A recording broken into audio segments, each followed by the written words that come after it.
جب بنی اسرائیل میں نفرت، حسد اور مساکین پہ ظلم بڑھنے لگا تو اللہ نے اپنے نبی عیسیٰ مسیح کو ان کے لیے منتخب کیا۔ تو یوں اللہ کے نبی عیسیٰ مسیح بنی اسرائیل کے بڑے بڑے عالم اور معتبر لوگوں سے کہنے لگے کہ کیوں ظلم کرتے ہو، غریبوں کا حق کیوں کھاتے ہو؟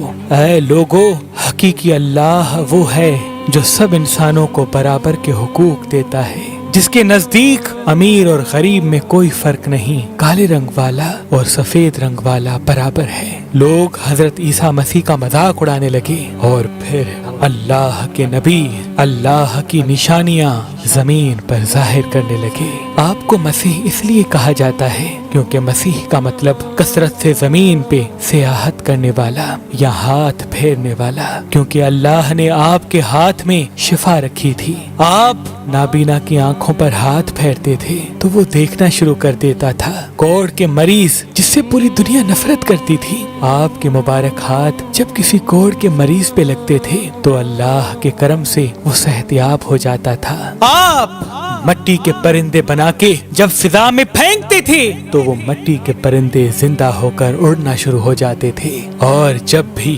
آپ کسی مردے کے اوپر ہاتھ رکھتے تھے تو وہ اللہ کے فضل و کرم سے زندہ ہو کر بولنے لگتا تھا۔ بنی اسرائیل کے لوگوں نے جب یہ معجزات دیکھے تو دن بدن آپ کی باتیں سننے لگے، آپ کو اللہ کا نبی تسلیم کرنے لگے۔ بس یہی ڈر اس وقت کے ظالم بادشاہوں اور عالموں کو کھانے لگا کہ کہیں ہماری حکومت ختم نہ ہو جائے، لوگ عیسیٰ مسیح کو اللہ کا نبی سمجھ کر اپنا بادشاہ نہ بنا دیں۔ تو بس بنی اسرائیل کے بادشاہ اللہ کے نبی حضرت عیسیٰ مسیح کو شہید کرنے کی سازش بنانے لگے۔ حضرت عیسیٰ علیہ السلام پوری قوم سے مخاطب ہو کے فرمانے لگے، اے لوگو، اللہ سے ڈرو، میں اللہ کی طرف سے آیا ہوں تاکہ تم آپس میں محبت، پیار اور امن کے ساتھ زندگی بسر کر سکو۔ کچھ لوگ آپ پر ایمان لے آئے، کچھ لوگ آپ کے ساتھ رہنا شروع کرنے لگے، اور کچھ لوگ وقت کے بادشاہوں کے ساتھ آپ کو شہید کرنے کی سازش میں اٹھ کھڑے ہوئے۔ تاریخ نے لکھا آپ کے ساتھ 12 ہواری تھے، لیکن ان میں سے بھی کچھ کا ایمان مکمل نہ تھا۔ اس بات کا فائدہ اٹھاتے ہوئے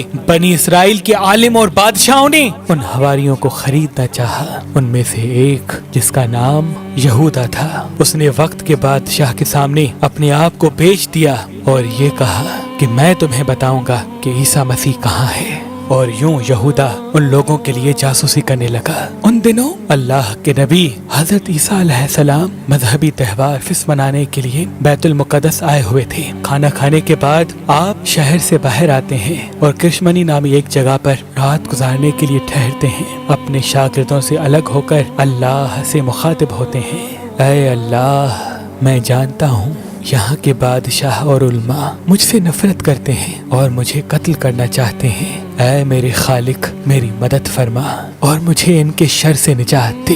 بس اتنے میں جبریل امین اللہ کے حکم کے ساتھ نازل ہوتے ہیں اور فرماتے ہیں، اے مریم کے بیٹے، اللہ فرماتا ہے کہ آج رات تجھے اس زمین سے آسمانوں کی طرف اٹھائے گا، تیرا رب تجھے ان لوگوں کے شر سے بچائے گا، اور وہ لوگ جنہوں نے تیری تعلیمات کو تسلیم کیا ہے، اللہ انہیں مشرک اور کافر لوگوں پر فضیلت بخشے گا، اور قیامت کے دن اللہ ایسے اختلافات کا فیصلہ کرے گا۔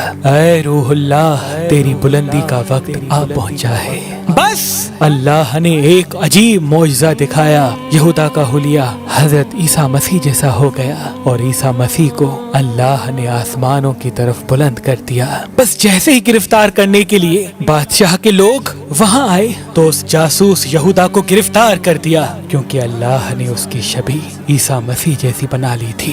اور یوں اللہ نے بنی اسرائیل کے سخت دلوں پر مہر لگا دی، اور وہ فخر سے یہ کہنے لگے کہ ہم نے مریم کے بیٹے اور اللہ کے نبی عیسیٰ کو قتل کر دیا۔ انہوں نے یہ سمجھا کہ ہم نے عیسیٰ مسیح کو سولی پہ چڑھا رکھا ہے، بلکہ حقیقت تو یہ تھی کہ وہ اس معاملے میں غلط فہمی کا شکار تھے۔ ان میں سے کچھ لوگ حیرت سے یہودا کو دیکھ رہے تھے کہ اس کا چہرہ تو عیسیٰ مسیح جیسا ہے، لیکن عیسیٰ مسیح کی کوئی بھی خوبی اس میں نظر نہیں آ رہی۔ وہ بس اپنے وہم و گمان کی پیروی کر رہے تھے۔ حقیقت تو یہ ہے کہ عیسیٰ مسیح کو انہوں نے قتل نہیں کیا تھا، کیونکہ اللہ کے نبی عیسیٰ روح اللہ کو اللہ نے صحیح سلامت آسمانوں کی طرف بلا دیا تھا اور اپنی جگہ عنایت فرمائی، اور قیامت سے پہلے اللہ ان کو پھر سے ظاہر کرے گا اور دنیا کے نزدیک حق و باطل کو واضح کر دے گا۔ بے شک وہ ہر چیز پہ قدرت رکھتا ہے، بے شک وہ ہر چیز پہ قدرت رکھتا ہے۔